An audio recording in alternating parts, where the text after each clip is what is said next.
হে পরওয়ারদিগার, তুমি পুত পবিত্রদের তোমার নিজের দরগায় আশ্রয় দাও এবং পাপীদেরকেও জবাবদিহি ব্যতীত রেহাই দাও না। তুমি পরহেজগার বান্দাদের যেমন খোদা, একইভাবে তুমি পাপী বান্দাদেরও খোদা। পরহেজগার বান্দা যেমন তোমার অপার করুণা ধারায় অবগাহন করতে চায়, অতএব আমাকে এমন একটি দিলের অধিকারী করো যেন তোমার পরহেজগার ও পাপী বান্দাদের ভালোবাসতে পারে। হে পরওয়ারদিগার, তোমার মহব্বত ও রহমতের ভিখারি আমি, অতএব আমাকে সহযোগিতা করো যেন অভাবীদের চাওয়া বুঝতে পারি।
মরিয়ম,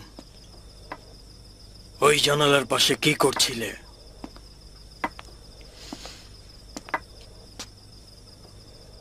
ওখানে গিয়ে কি তোমার নিজের লোকদের সঙ্গে মোলাকাত করতে চেয়েছিলে, যারা কিনা এখন তোমাকে এই গির্জার একজন মহিষী নারী ভাবে?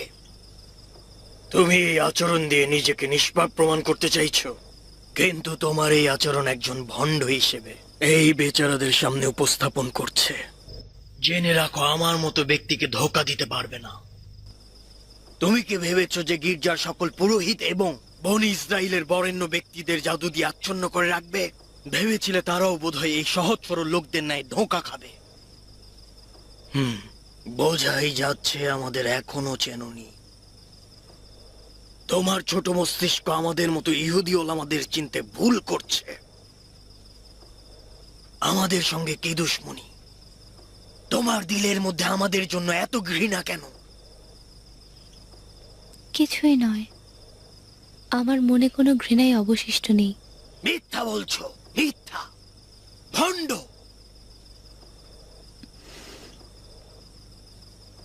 আমার দিকে তাকাও।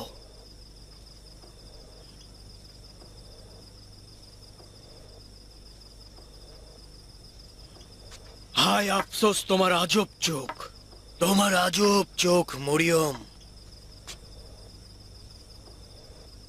তোমার চাহনি আমার নিকট কি চায়? হে খোদা, বাল্যকাল থেকে এই গির্জায় ছিলাম, জীবনের সব আশা আকাঙ্ক্ষা নিজের জন্য হারাম করে দিয়েছি এবং আমাদের পবিত্র দিন ব্যতীত অন্য কোনো কাজে মন দেইনি। কঠোর ইবাদত বন্দেগী এবং তৌরাত পাঠের মাধ্যমে নিজের চুল সাদা করে ফেলেছি, নিঃশ্বাসগুলো পর্যন্ত গুনতে শিখেছি। এখন কেন এই কন্যাটিকে পুত পবিত্র ও আসমানি হিসেবে মনে করবে? তাহলে আমি কে? আমি কি কম কষ্ট করেছি? আমি কি কম ইবাদত করেছি? মরিয়ম, কেন আমাকে এত কষ্ট দিচ্ছ? কেন ভাবছো যে খোদা আমার চাইতে তোমার অধিক নিকটে? না, আমি বিশ্বাস করি না যে তুমি খোদার এত নিকটে হবে। আর আমি আর আমি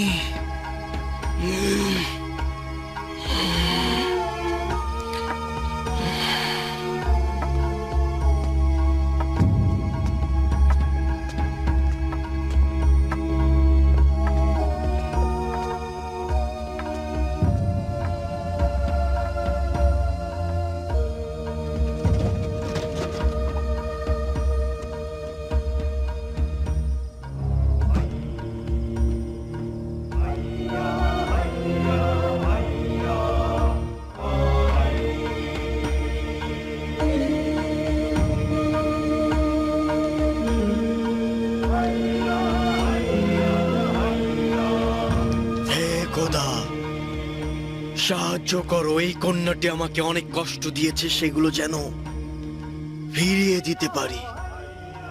হে খোদা, আমার সারা জীবনের ইবাদতের পুরস্কার হিসেবে আমাদের ইহুদি কওমের সকল দুশমনের বিরুদ্ধে জয়ী করো এবং তাদের সবাইকে যেন ধ্বংস করে দিতে পারি।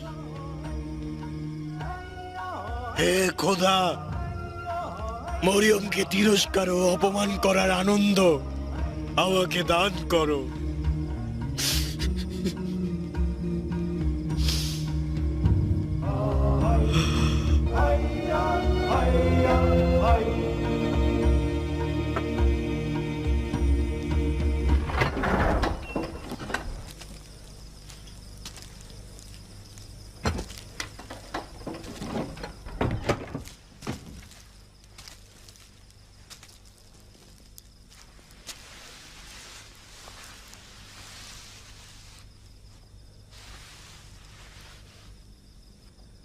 হে খোদা, হে অধম কানিজকে ক্ষমা করুন।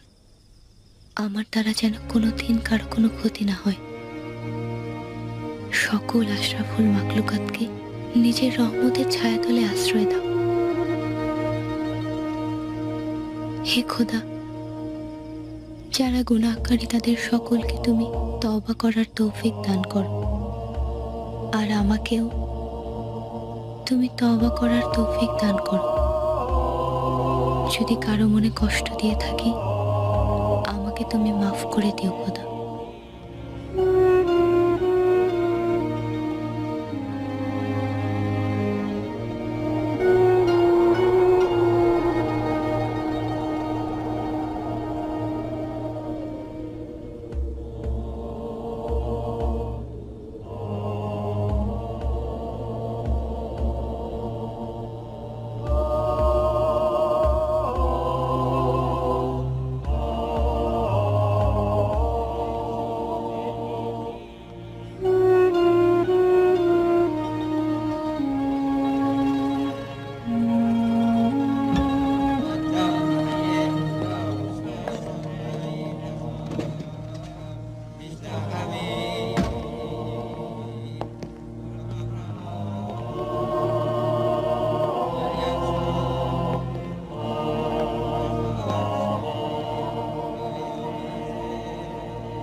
মরিয়ম, মরিয়ম, এটি মহান আল্লাহ তাআলার তরফ থেকে পয়গাম। মরিয়ম, মহান খোদা তোমাকে নির্বাচিত করেছেন, তোমাকে পুত ও পবিত্র হিসেবে ঘোষণা করেছেন এবং সকল নারীদের মধ্য থেকে তোমাকে একটি মহান কর্মের জন্য নিজের ইচ্ছে পোষণ করেছেন। মরিয়ম, মহান পরওয়ারদিগারের আদেশের প্রতি আনুগত্য পোষণ করো, তার জন্য সেজদা করো এবং নামাজ আদায়কারীদের সঙ্গে নামাজ আদায় করো।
হরিয়ান,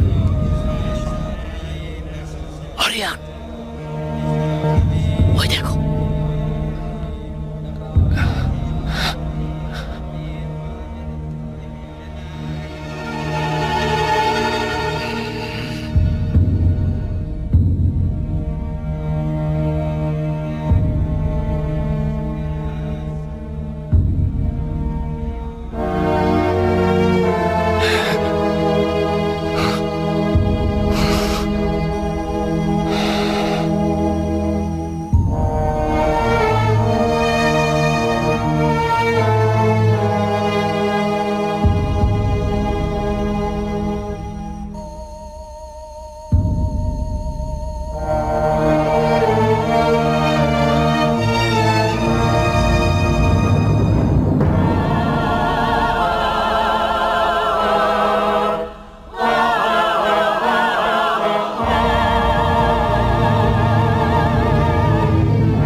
তোমাকে আঘাত করেছে?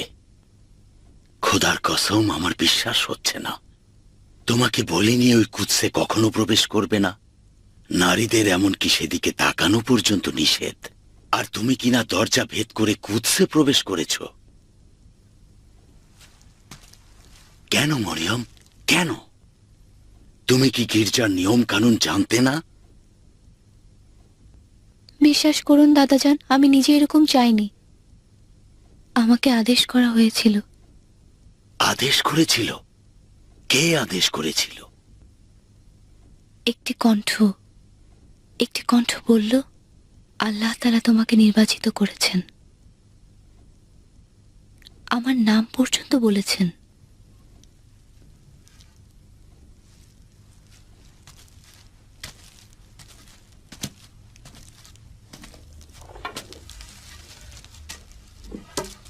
তোমার নাম বলেছে? বলল, হে মরিয়ম। বলল, হে মরিয়ম। তারপর কি বলল? বলল যে মহান আল্লাহ তোমাকে সব নারীদের মধ্যে একটি বড় ধরনের দায়িত্ব অর্পণ করতে যাচ্ছেন।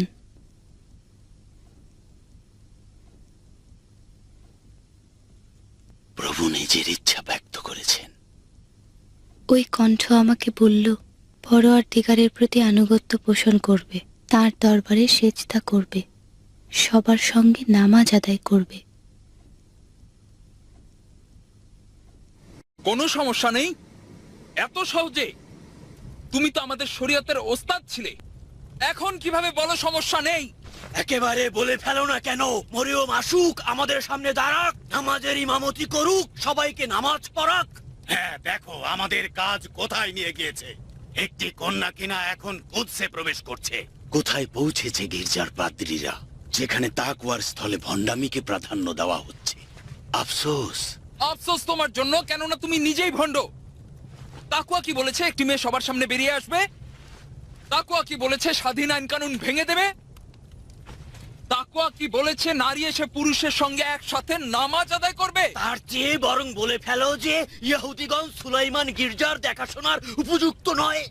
যে কওম ও গোত্র খোদার আদেশের বরখেলাপ করে, মজলুমের রক্ত ঝরায়, খোদার জমিনে ফ্যাসাদ সৃষ্টি করে, যারা মজলুমের হক কেড়ে নেয়, খোদার কিতাবকে ভুল ব্যাখ্যা করে, খোদার দিনে বেদাত প্রবেশ করায়, খোদার ঘরের পবিত্র আঙিনা রক্ষণাবেক্ষণের যোগ্যতাও যারা হারিয়ে বসে, তাদের নিজেদের অন্বেষণ করা উচিত নয় কি? তার চাইতে বরং হজরত হারুন ও হজরত মুসার শরীয়তকে একপাশে সরিয়ে রাখি এবং সবাই এতে নিশ্চিন্ত থাকবে। তাহলে আর নামাজ ও কোরবানি আর দরকার হবে না। ঠিক বলেছে। আগামীকাল থেকে সুমেরি ও বাবেলি খোদা ইস্তার, গ্রিক খোদা হিপনোস আর ফিনিকিয়ান খোদা মোলখের ইবাদত করব এবং আমরা আমাদের সকল বাদশাদের ভাস্কর্য এনে বাইতুল মোকাদ্দেস প্রাঙ্গণে রেখে দেই এবং সকলে মিলে আমরা তাদের ইবাদত করি। এক্ষুনি জাকারিয়া ও মরিয়মের বিষয়ে পদক্ষেপ নিতে হবে, কেননা এই অপমান আমাদের সবাইকে কুফরির দিকে নিয়ে যাবে। অতএব এদের বিচারের রায় উপদেষ্টা পরিষদ নির্ধারণ করে দিক, যেন আর কেউ এভাবে শরীয়তকে ক্ষতিগ্রস্ত করতে না পারে। এটি তোমাদের শরীয়ত, হযরত মুসার শরীয়ত নয়। আলী জানাবান, কোন তরিকায় কি শরীয়ত ছাড়া মূল হাকিকত খুঁজে পেয়েছে? আচ্ছা, খোদা রহিও কি শরীয়তের মাধ্যমে মূল হাকিকতের কাছে পৌঁছেছে? খোদা যেভাবে চেয়েছেন সেভাবেই পৌঁছেছে। এটি শরীয়ত যা কিনা ইহুদিদের এই দীর্ঘ সময়ে জিন্দা রেখেছে।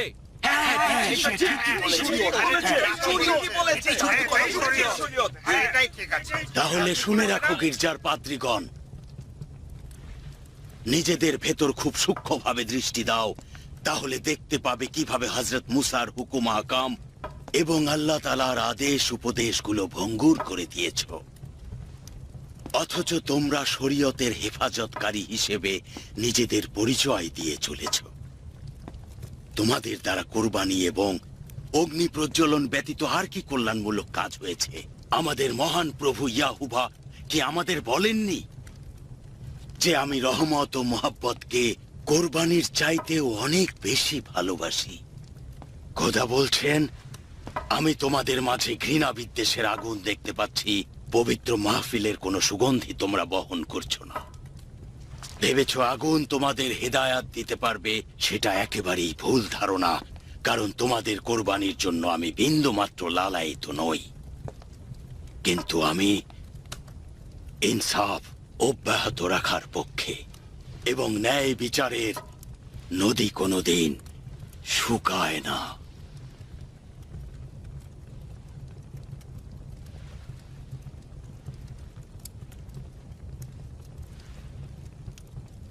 আচ্ছা বলো তো, তোমরা কি কোরবানি ব্যতীত অন্য কোনো ভালো কাজ করেছো? ইহুদিদের তো আরো উৎকৃষ্ট উদাহরণ হওয়া উচিত হে বনী ইসরাইল, তাই নয় কি? অথচ আমরা কোরবানি ও দিনের অন্যান্য অনুষ্ঠানকে কেন এত জাঁকজমকপূর্ণ ভাবে পালন করে বেশি প্রাধান্য দিচ্ছি এবং সকলকে সঠিক জ্ঞান থেকে দূরে রাখছি? কিন্তু খোদা আমাদের নিকট কি চায়? পবিত্র কিতাবের লিখিত আয়াত কি পাঠ করনি? সেখানে স্পষ্ট বলা হচ্ছে, আমি রোজা ও ইবাদত পছন্দ করি। তার মানে এই নয় যে হকের পক্ষে থাকবে না। তোমরা গরিব দুস্থদের সাহায্য করো, নিজেদের বাড়ি ঘরে এদের মেহমানদারি করো, মজলুমদের আজাদ করে দাও, বস্ত্রহীনকে তোমাদের নিজেদের বস্ত্র দিয়ে দাও, নিজের রুটি ক্ষুধার্তদের মাঝে বিলিয়ে দাও, নিজের আত্মীয় স্বজনদের দূরে ঠেলে দিও না। এই আয়াতগুলো নবীদের জীবন কাহিনী থেকে পাঠ করেছো, তাহলে কেন আমল করছো না?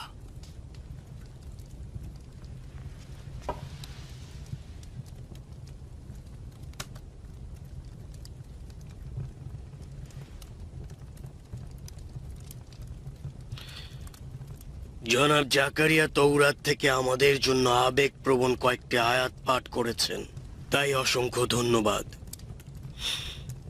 এখন গির্জায় মরিয়মের উপস্থিতি নিয়ে আমি বেশ কিছু সওয়াল করব, আশা করি তার সঠিক জবাব দেবেন। আচ্ছা, কবুল করে নিবেন কিনা বনি ইসরায়েলের পবিত্র কিতাব সমূহ তাদের পুত্র সন্তানদের মাধ্যমে এসেছে, তাদের কন্যা সন্তানদের মাধ্যমে নয়? যদি তোমার উদ্দেশ্য হয় কওম ও কাবিলাকে পিতার মাধ্যমে চেনা, আচ্ছা, কবুল করে নিবেন কি একজন সতী কন্যার মূল্য আমাদের নিকট সেরূপ যা কিনা তার পিতার নিকট একই, এবং প্রকৃতপক্ষে নিজের কন্যাকে তার স্বামীর নিকট বিক্রি করে দেয় এবং তখন স্বামী সমস্ত কিছুর অধিকার রাখে? তোমাদের মতে হ্যাঁ, কিন্তু আমার পুরুষ কাছে বিশাল ক্ষমতার অধিকারী, তার সম্পদ থেকে যতটুকু দেয় ঠিক ততটাই নারী পায়। অথবা পুরুষ বাজার থেকে কানিজ ও দাসী গ্রহণ করতে পারে। হ্যাঁ, কিন্তু এই কাজ কতটুকু এবং সঠিক? আপনি অন্যান্যদের চাইতে ভালোই জানেন যে পুরোহিতদের আঙিনায় নারীদের প্রবেশ সম্পূর্ণ নিষিদ্ধ, এবং এই আঙিনায় প্রবেশে মৃত্যু অবধারিত। এবং জানেন যে কোরবানি উৎসবে নারীদের অংশগ্রহণের অনুমতি নেই, এমনকি এই উৎসব দেখারও অধিকার নেই। আমি কোরবানি ও গির্জার অন্যান্য হ্যাঁ, উৎসব কিছু আয়াত তেলাওয়াত করেছিলেন।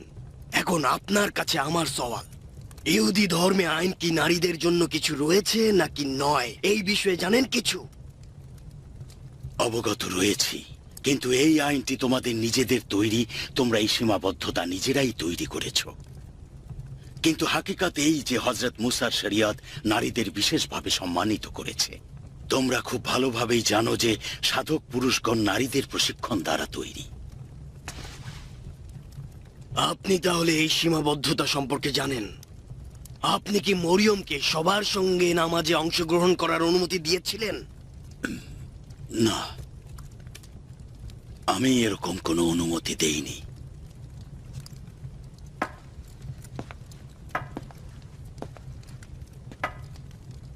তাহলে কার অনুমতি নিয়ে কুদসে প্রবেশ করেছিল? একটি কণ্ঠ শুনেছিল যেখানে সবার সঙ্গে নামাজ আদায় করার আদেশ দিয়েছিল।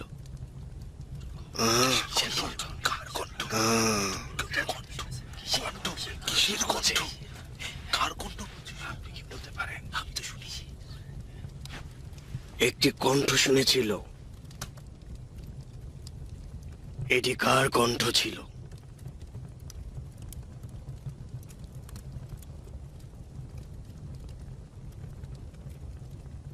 বলো, কার কণ্ঠ ছিল? ওহি অথবা ইলাহি পাকের ইলহাম ছিল। ওহি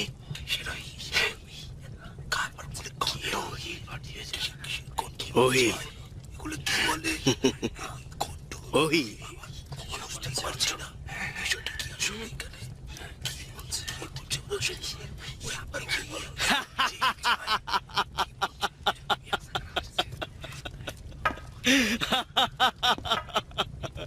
আপনি কি ভেবেছিলেন যে খোদা মরিয়মের জন্য এই আদেশ পাঠিয়েছিলেন?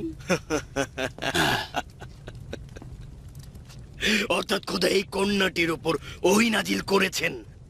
হ্যাঁ, হ্যাঁ।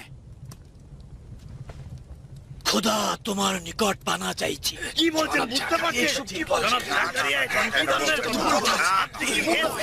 দলিল দেখাতে পারবে যাতে আমরা ইহুদি কওমের জন্য প্রকৃত ঘটনা যা কিছু ঘটেছে তার ব্যাখ্যা দিতে পারবো?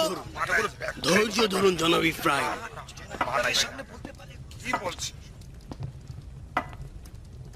আচ্ছা, আপনি কি কবুল করে নিচ্ছেন যে এই ওহী আসার ঘটনা সঠিক, নাকি এটি শুধুমাত্র তুমের দাবি? মরিয়ম সবসময় সত্য বলে থাকে, আমি তার কথা মেনে নিয়েছি। আচ্ছা, তোমাদের কেউ কি এখনো মরিয়মের কাছ থেকে মিথ্যে শুনেছো? না, না, কখনোই মরিয়মের নিকট থেকে মিথ্যা শুনিনি। সে পুত পবিত্র, পাক পবিত্র, আপনারা সকলেই জানেন। কিছুটা ধৈর্য ধরুন। মরিয়মের ন্যায়নিষ্ঠা ও সততা সম্পর্কে প্রসিদ্ধতা রয়েছে, এটা ঠিক, কিন্তু এটি কি দলিল হতে পারে যে প্রতিটি দাবি ও অতিরঞ্জন কথা মেনে নেব? তাহলে শোনো, জাকারিয়া, আপনি আমাদের পরিবারের বয়োজ্যেষ্ঠ ব্যক্তি হয়েও দাবি করছেন যে এই বাচ্চা মেয়েটার নিকট ওহী এসেছে এবং তা আমাদের বিশ্বাস করতে হবে? শেষ পর্যন্ত সে একজন ব্যতিক্রমী সৃষ্টি। কোনো পুরুষই তার মতো নয় এবং তার মতো কেউ আসবেও না। এলাহি পাকের ওহীর উপর ভিত্তি করে তোমাদের বলতে চাই, খোদা তাকে মহিয়সী নারী হিসাবে প্রেরণ করেছেন। সে ইহুদিদের মধ্যে একমাত্র নারী যে বাইতুল মুকাদ্দাস আঙিনায় বড় হয়েছে। আজব! এতদিন দাবি করতেন আপনার নিকট এলাহি পাকের ওহী নাজিল হয়, সেই সম্পর্কেও আমাদের সন্দেহ আছে, আর এখন মরিয়মের উপর ওহী নাজিলের দাবি করছেন। আমরা সবাই জানি যে খোদাবান এখনো পর্যন্ত কোনো নারীর সঙ্গে কথা বলেননি, কোনো নারীর সঙ্গেই নয়। খোদাবান পুরুষদের সঙ্গে কথা বলেছেন এবং পুরুষদের নিকট উপস্থিত হয়েছেন, নয়তো অন্য কোনো প্রতীকে নিদর্শন দেখিয়েছেন, তাই নয় কি? যদি খোদা চাইতেন এই গির্জার কারো সঙ্গে কথা বলবেন, সেটি কি এই গির্জার মহান পুরোহিত সকলের বয়োজ্যেষ্ঠ জনাব হিলালের সঙ্গে অথবা অন্য কোনো বুজুর্গ পুরোহিতের সঙ্গে কথা বলতেন না? কি এমন হলো যে খোদা শুধু মরিয়মের সঙ্গেই কথা বললেন? খোদাই জানেন কার সঙ্গে কথা বলবেন। তাহলে আপনি দাবি করছেন যে খোদা এর পর থেকে একজন নারীর মাধ্যমে ইহুদিদের জন্য আদেশ উপদেশ নিয়ে আসবেন। তার মানে ইয়াহুয়া সিদ্ধান্ত নিয়েছেন এখন থেকে একজন এতিম মেয়েকে আমাদের সকলের উপরে স্থান দিবেন এবং তাকে মুকুট পরিয়ে দেবেন। আমি তো এমন যথেষ্ট কথা হয়েছে, বলি। যথেষ্ট হয়েছে, আর কিছু বলার দরকার নেই। যা কিছু বলেছেন তাতেই যথেষ্ট। কুফরি হয়ে গিয়েছে, আর কুফরি করার দরকার নেই। এখন থেকে আমি আমার গোত্রের বয়োজ্যেষ্ঠ ব্যক্তি জাকারিয়াকে মুরতাদ বলে ঘোষণা করে দিচ্ছি। এই ব্যক্তি হয় মিথ্যেবাদী, নয়তো পাগল, নয়তো ওই মেয়েটি জনাব জাকারিয়াকে জাদু করেছে এবং নিজের হস্তগত করে ফেলেছে। আমি সুলাইমান গির্জার পাক পবিত্র মুমিন ও পুরোহিতদের সরাসরি জিজ্ঞেস করছি, আপনারা কি এই মেয়ের আবল তাবল কথা এবং এই ব্যক্তির নিকট ওহী নাজিলের কথা গ্রহণ করবেন নাকি না? তাহলে গ্রহণ করবেন যে এখন থেকে এই গির্জায় পুরুষদের সঙ্গে নারীরাও একসাথে নামাজ আদায় করবে, আল্লাহর ইবাদত করবে। অবশ্যই তার শাস্তি হওয়া উচিত, অবশ্যই। আচ্ছা, আপনারা কি মনে করেন যে জাকারিয়া ও মরিয়মের এই ধরনের সুপরিচিত কথাবার্তা অতি বিপজ্জনক হয়ে উঠছে এবং এর জন্য এদেরকে কঠিন শাস্তি পাওয়া উচিত না? জনাব, একটি শাস্তি দিন। অবশ্যই হওয়া উচিত, অবশ্যই হওয়া অবশ্যই। সবাই কবুল করছেন? এটি তাদের উপরে শাস্তি। জনাব, একটি শাস্তি দিন। চুপ থাকো, শান্ত হও, তোমরা শান্ত হও, বাড়াবাড়ি করো না। এটি খুব চিন্তার বিষয়, একটু বেশি সময়ের প্রয়োজন। পরবর্তী উপদেষ্টাদের সভায় এই বিষয়ে সিদ্ধান্ত নেওয়া হবে, তাই আজ সভা সমাপ্ত ঘোষণা করা হলো। জনাব হিলাল, এটা কি বলেন জনাব? এটা কি বলেছেন?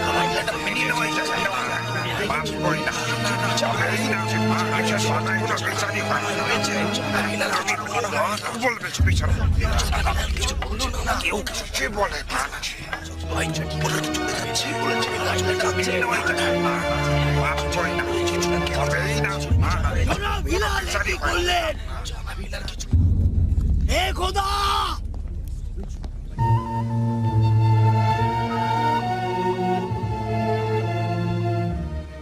আমার কোনো উপায় ছিল না দাদাজান, এটি আল্লাহ তাআলার ফরমান ছিল। কিন্তু গির্জার পুরোহিতগণ তারা খোদার ইবাদত থেকে দূরে রয়েছেন।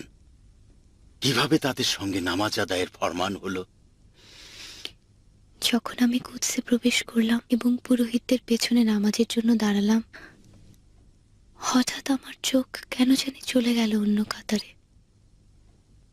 সারি সারি নুরানি ফেরেশতা দেখলাম, যারা আমার জন্য অপেক্ষা করছিল, যেন উৎসব শুরু করতে সক্ষম হয়। এত সুন্দর ছিল যে আমার শ্বাস প্রশ্বাস বন্ধ হয়ে যাচ্ছিল। আমাকে তারা স্বাগতম জানাতে এলো, আমার চারপাশে ঘিরে দাঁড়ালো। হঠাৎ একটি মিষ্টি মধুর সুগন্ধি আমার নাকে এসে পৌঁছালো এবং তখনই কুদসের দিক থেকে একটি নূর আমার দিকে ছুটে এলো। ওই নূরের মধ্য থেকে আমার নাম ধরে ডেকে উঠল, সঙ্গে আরো 3 জন নারীর নাম অত্যন্ত সম্মানের সঙ্গে উচ্চারিত হলো। তাদের মধ্যে এমন একজন নারীর নাম উচ্চারিত হলো, যার নাম উচ্চারণের সঙ্গে সঙ্গে আমার সমস্ত শরীর সৌভাগ্যবানের ন্যায় কেঁপে উঠল। জানেন দাদাজান, কেন জানি আমি সঙ্গে সঙ্গে তার প্রেমে পড়ে গেলাম। তার প্রতি আমার অগাধ শ্রদ্ধা ও ভালোবাসা থেকে ফেরেশতাগণ আমাকে তাজিম করলেন।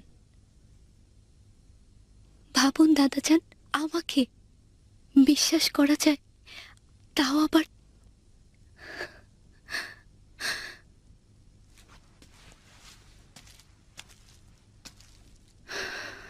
তিনজন পবিত্র নারীর সঙ্গে। আমার কাছে সবকিছু তখন স্বপ্নের মতো মনে হচ্ছিল। তারপর ফেরেশতাগণের সঙ্গে একত্রে আল কুদসে নামাজ আদায় করলাম। 4 জন? তুমি ওই 4 জনের একজন নির্বাচিত হয়েছ? আর ওই নারী?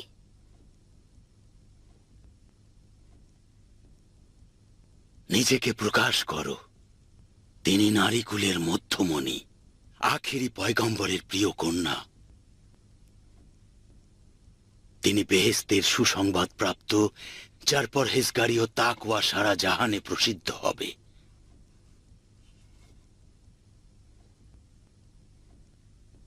হ্যাঁ, তুমি সৌভাগ্যের ডানায় চড়ে উড়ে বেড়াচ্ছ। জনাব হিলাল কোথায়? বলতে পারছি না। মনে হয় ওইখানে রয়েছেন।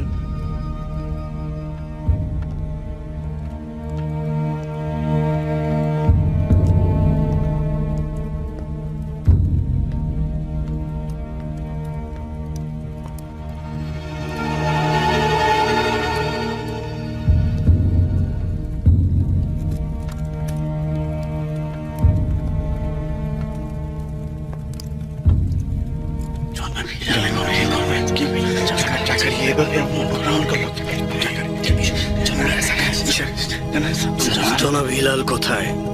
কুদসের ভেতরে প্রবেশ করেছেন।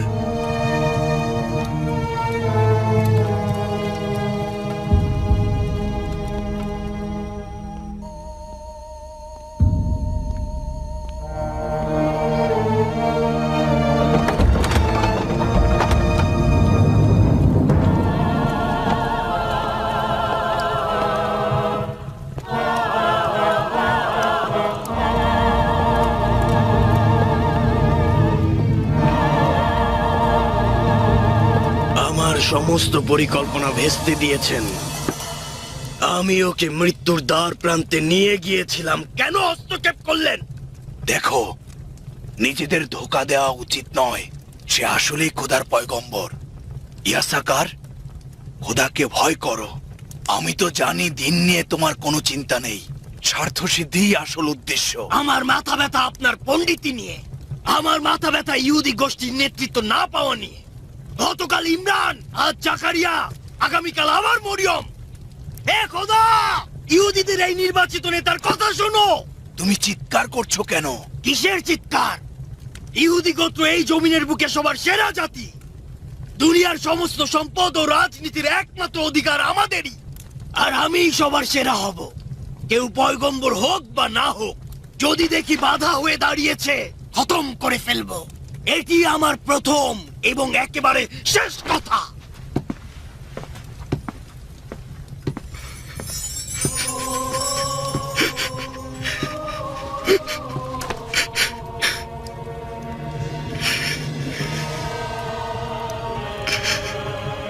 পরোয়ার দিগার,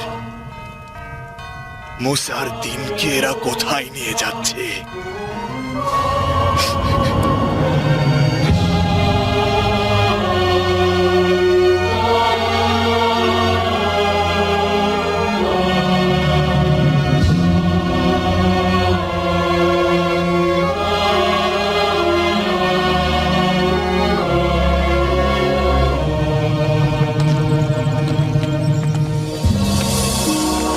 দাদাজান, বলো মরিয়ম। আমি আপনার জন্য ভবিষ্যৎ নিয়ে চিন্তিত দাদাজান। এখন কি হবে? জানি না। জনাব জাকারিয়া,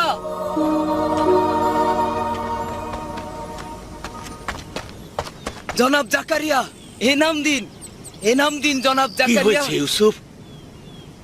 এলিসাবেথ,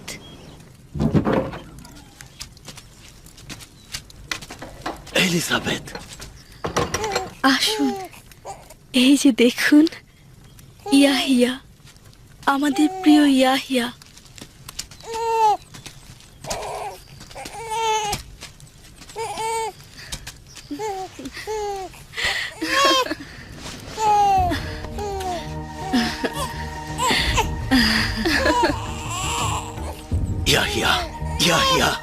আল্লাহ শুক্রিয়া। কখনোই তোমার এত বড় নিয়ামতের প্রতিদান দিতে সক্ষম নই। সেই ইয়াহিয়া, সে বনি ইসরায়েলের মুক্তিদাতাকে দেখবে এবং তার সত্যতা ঘোষণা করবে।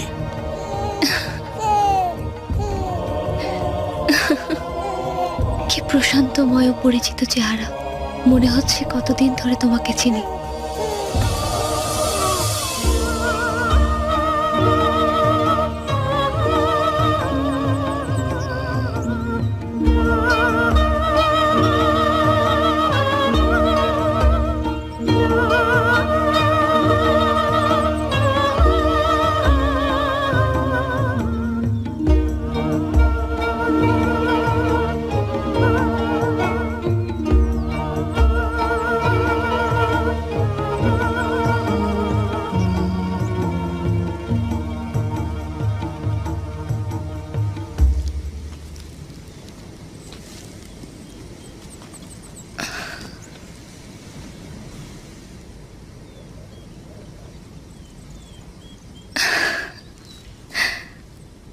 সালাম জানো, কত সুন্দর দেখতে।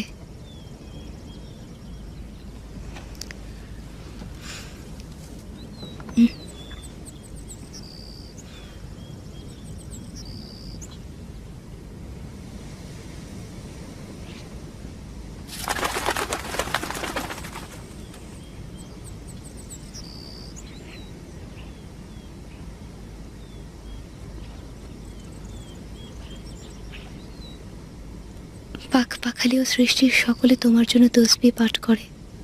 হে খোদা, আমাকে খামোশ করে দিও না।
হে একাকী ফুল, তুমিও তার সৌন্দর্য থেকে লাভবান হচ্ছ।